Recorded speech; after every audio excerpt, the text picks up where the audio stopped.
Looks like there's something stuck in here.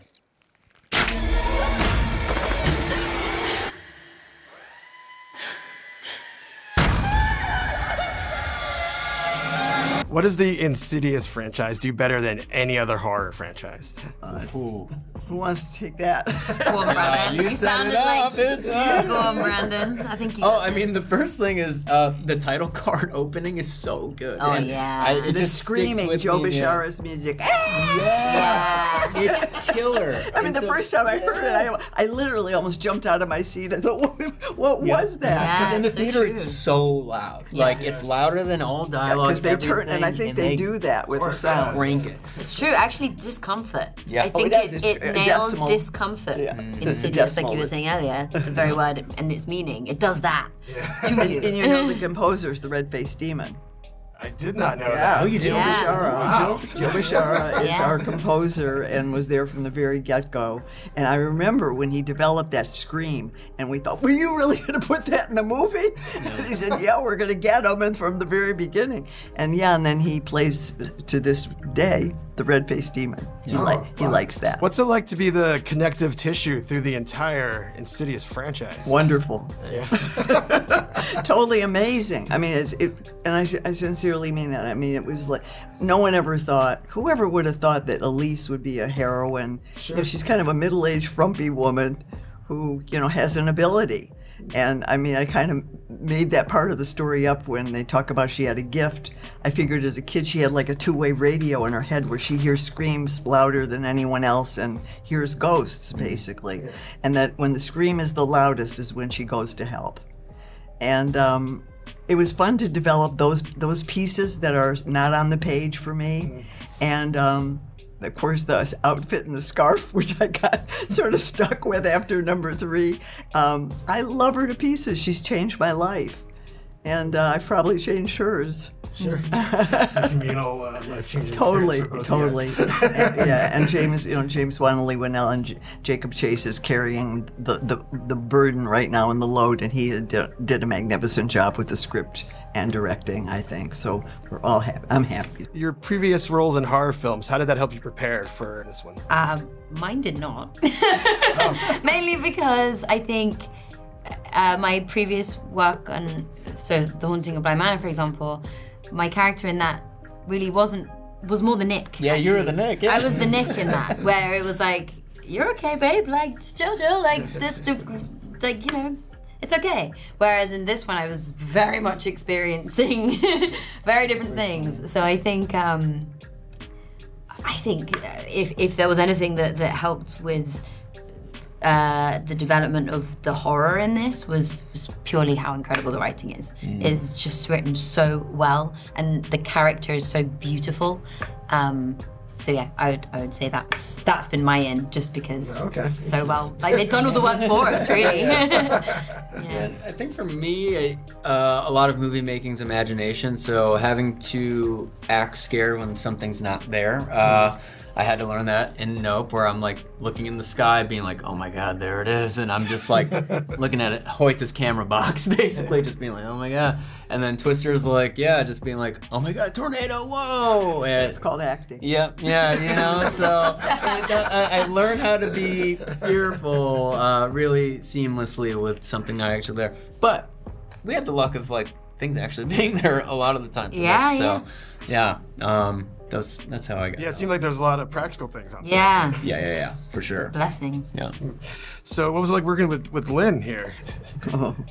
Putting you on the spot. I mean, yeah, I had the gift of getting to work with Lin Shaye, specifically in The Further, of course.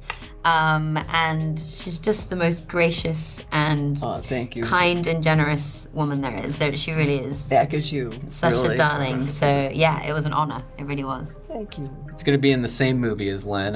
We don't have many scenes together, but just to see Lin on set, I'm like, wow, what is my life? I'm actually a fan of this franchise. She's one of my heroes in this franchise. So, like, I audibly scream when I watch the movie when she pops on screen. I'm like, oh yeah, that's Girl, yeah, literally. So. And I'm just an honor. thrilled to have the support of both of you guys, because movie making is difficult. I had some difficult times, and Amanda was right there for me. Amelia.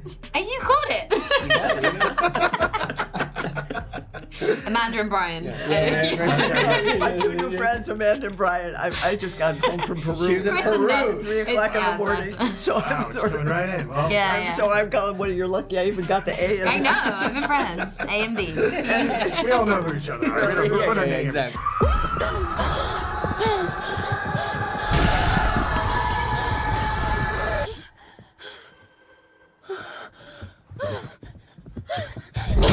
So I wanted to ask, your film Come Play has a very distinctive look. Did that influence how you approached the Insidious franchise? Yeah, I mean, the Insidious franchise has obviously been going for a while, and it sort of has had its own look. But I think because we closed out the Lambert story with the last movie, it really gave me an opportunity to sort of start fresh visually with the film. And Come Play and this movie are sort of how I see the world, right? It's like, sure. I use my own visual style. My style is not James Wan's or Lee Whannell's style, two filmmakers I absolutely look up to. But I had to do it through my lens. And so luckily James and Lee were very happy to let me tell the story the way I wanted to tell it. And so because of that, I think it looks quite different from the other Insidious movies, but hopefully holds on to the DNA that fans love so much. Right, and that's all you can ask for when you're taking over an established franchise like that. Yeah. Leave your mark, but stay in the. Yeah, it was a challenge. You know, I wanted fans to be happy because I was a fan for 15 years of the franchise, and I wanted to make something that I would be happy to go show up to the theater and see. But at the same time, it's my voice on screen, it's my heart on screen, and I only know how I see the world and how I, choreograph shots and scare set pieces, and so I did it the way I saw it. Excellent. I love that. So, Cyrus, he wears a blindfold. Is there some symbolism or hidden meaning behind that? That's a great question. I mean, are we getting into spoilers with this at all? No. Or no? If you can answer that without spoilers. Without spoilers. I mean, look, I will say about the blindfold that what I loved about the visual of once we sort of came up with that is that it lent some mystery to why is this guy wearing this blindfold? Who is he? Who was he in the past? I think one of the things we've never gotten into too much in the Insidious movies are the villains' histories, right? And in this film, because our villain is a bit of a larger-than-life character, he's a more charismatic figure, he talks, which none of the other Insidious villains do, it gave us an opportunity to have a new mystery of like, who is this guy? Why is he wearing this blindfold? And then visually, I also just think because Gemma is, our main character is someone who's sort of trying to run from her past, trying to put her own blinders on to like, who her mom was and trying desperately not to become her own mom. It just felt thematically in line with what the main character was going through. Let's talk about using a pillow fort as a gateway to terror. Yeah, I mean, look, I love the idea of taking innocuous things and making them terrifying. I mean, in some ways, it's honestly easy to make a dentist terrifying because I'm already terrified of dentists. But I'm also claustrophobic, and the idea of going into a pillow fort, which is something I hadn't done since I was a little kid, and I used to like take off all my mom's pillows and put them together and crawl in. What if you couldn't get out? And that just immediately lent itself to this sort of liminal horror space in my head that was an incredible experience to build. I mean, it was this amazing set, this maze we actually would get lost in. And it came to life better than I ever could have imagined it. Yeah, no, it made me claustrophobic. Awesome, Just perfect. I'm sorry, but great. You accomplished it. Generational trauma.